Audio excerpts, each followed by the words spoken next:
नमस्ते दोस्तों, स्वागत है आपका डिड यू नो 2.0 पर, जहां हम इतिहास की गहराइयों में छिपी कहानियों को रोचक और ज्ञानवर्धक तरीके से आपके सामने लाते हैं।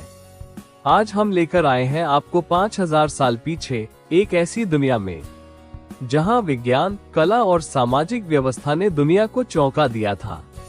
चलिए चलते हैं रहस्यमयी सिंधु घाटी सभ्यता की ओर, भारत की सबसे प्राचीन और अद्भुत कहानी की खोज में।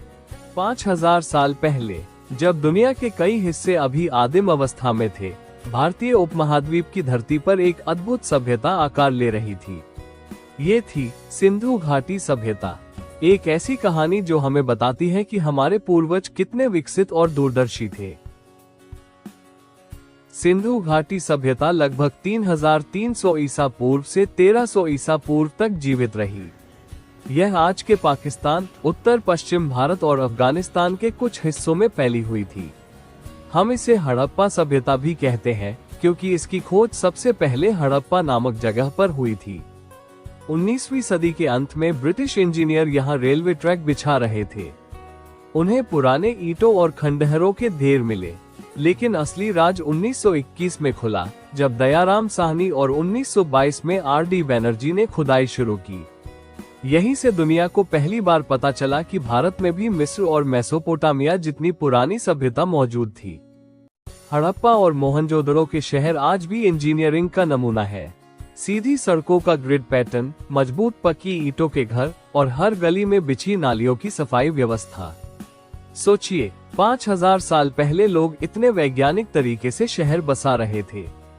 मोहनजोदड़ो का ग्रेट बाथ दुनिया का पहला पब्लिक स्नानागार माना जाता है। यहाँ पानी का निकास, सीढ़ियाँ और सीलिंग सब कुछ आधुनिक समय की तरह योजनाबद्ध था। इससे साफ है कि लोग साफ सफाई और सार्वजनिक स्थानों को कितना महत्व देते थे। सिंधु घाटी के लोग कृषि प्रधान थे। गेहूं, जौ और कपास की खेती करते थे। कपास से कपड़े बनाने वाले ये दुनिया के पहले लोग माने जाते हैं।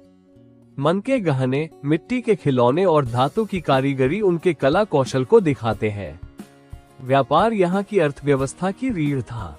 दूर दूर तक व्यापार करने के लिए ये लोग मोहरों का इस्तेमाल करते थे, जिन पर जानवरों और एक रहस्यमयी लिपि के चिन्ह बने होते थे। आज तक ये लिपि पूरी तरह पढ़ी नहीं जा सकी है, यानी इनके रहस्य अब भी छिपे हुए हैं। यहाँ कोई बड़ा महल या विशाल मंदिर नहीं मिला। इससे लगता है कि समाज काफी समानता पर आधारित था। लोग सामूहिक रूप से काम करते और सफाई व्यवस्था को बेहद महत्व देते थे। ये प्राचीन काल की सबसे संगठित और लोकतांत्रिक सभ्यताओं में से एक थी। खुदाई में पशुपति महादेव जैसी मूर्तियां और माता देवी की प्रतिमाएं मिली है। ये संकेत देते हैं कि वे प्रकृति, उर्वरता और पशुपालक संस्कृति को पूजते थे। लेकिन कोई लिखित धर्मग्रंथ नहीं मिला, यानी उनका धर्म ज्यादा व्यवहारिक और सरल रहा होगा। इतनी महान सभ्यता आखिर अचानक क्यों गायब हो गई? इतिहासकार अब तक पूरी तरह सहमत नहीं है। कुछ मानते हैं कि सरस्वती नदी के सूखने, बार बार की बाढ़ या भूकंप ने इन्हें उजाड़ दिया। आर्यों के आक्रमण का सिद्धांत भी है, पर ठोस सबूत नहीं मिले।